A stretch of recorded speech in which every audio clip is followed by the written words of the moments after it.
Alright guys, so here I am driving to Hobby Lobby.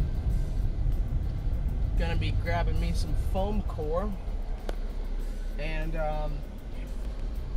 in the works of building some Victorian style Malifaux houses, because I have decided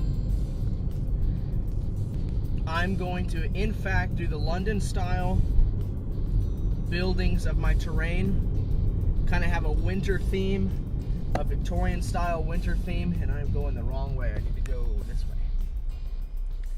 And my initial reaction was, you know what, I'm gonna do something else, and hey, let's go ahead and turn.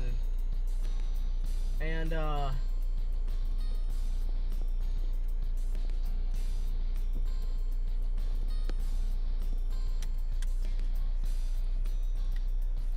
hang on just a second, guys. I am inching my way out. There we go. Excellent. Okay. So we're back. Sorry about that. Traffic got really bad for a second.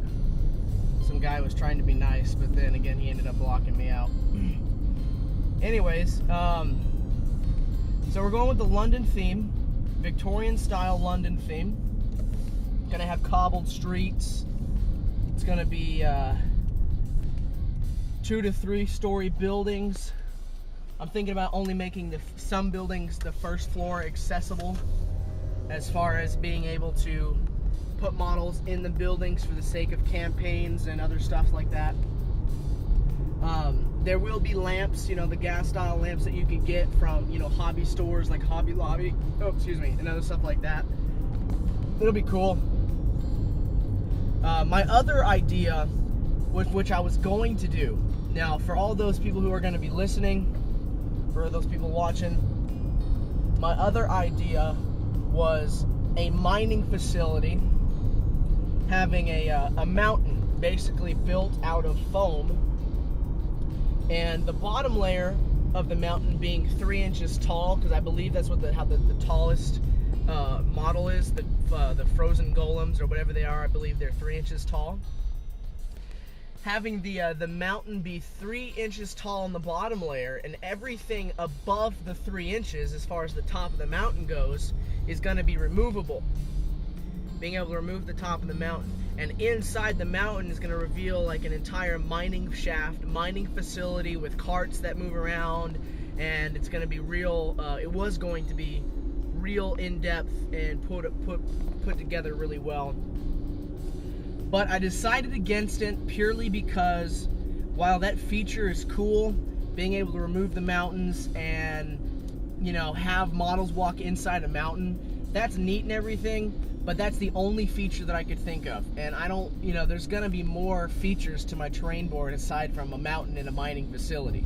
You know, like what's gonna be on the outside of the mountain? Where are the carts actually going to go? What's the story to this piece of terrain? What is the story?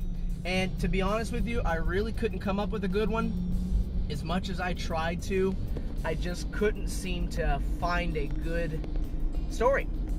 And after asking a couple family members, asking a couple friends, you know, a lot of the people that I talked to voted and said that they wanted me to go ahead with the London theme. That it was going to be really painstaking, really hard work. But other than that, it should have been done. You should be able to complete it. Why is this guy going 20 miles an hour in a 45? I hate it. I hate it. People need to drive faster than that. So, here we are headed to Hobby Lobby. Gonna be grabbing me some FoamCore. I'm thinking maybe 1/4 inch, maybe 1/4 inch to 1/2 inch, depending on what they have. I really don't know what Hobby Lobby has, but we're gonna be grabbing some FoamCore. Gonna be building some buildings today. So far, I'm still deciding on the initial shape of what I want the city to look like. I've come up with a couple ideas. One including the cobblestone is kind of like a horseshoe, and the buildings back up against each other, creating alleyways and all sorts of cool stuff.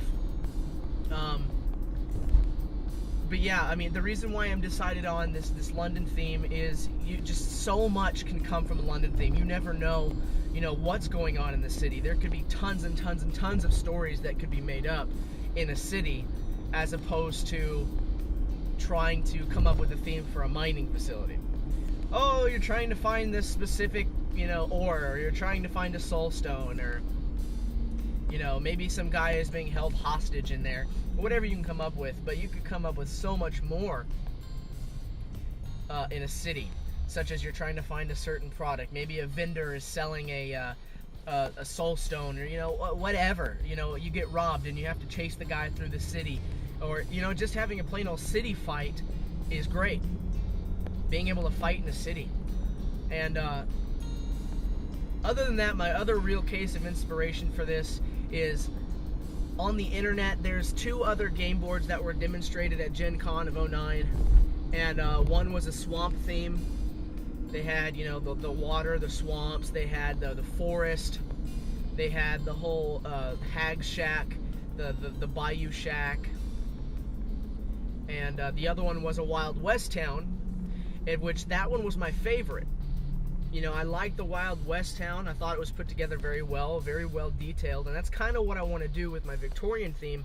Really well detailed, really well put together, but I haven't quite decided on how I want to do it. I think it's probably either going to be in a horseshoe or maybe curved streets, because if I remember correctly, when I visited London, they didn't have, it wasn't put together like you'd see in New York nowadays. It was more like I don't know. It's just it's more like Rome, where they're curvy streets. There are no block formations like stoplights. They have roundabouts, and so I think that's what we're gonna be doing. So I'm gonna go ahead and turn the camera off here. I'm about halfway there, but I've, for the most part, already talked about what my plans are, and likely I'll get back to you guys when I'm in the process of construction. And until then, thanks for watching, and we'll see you then.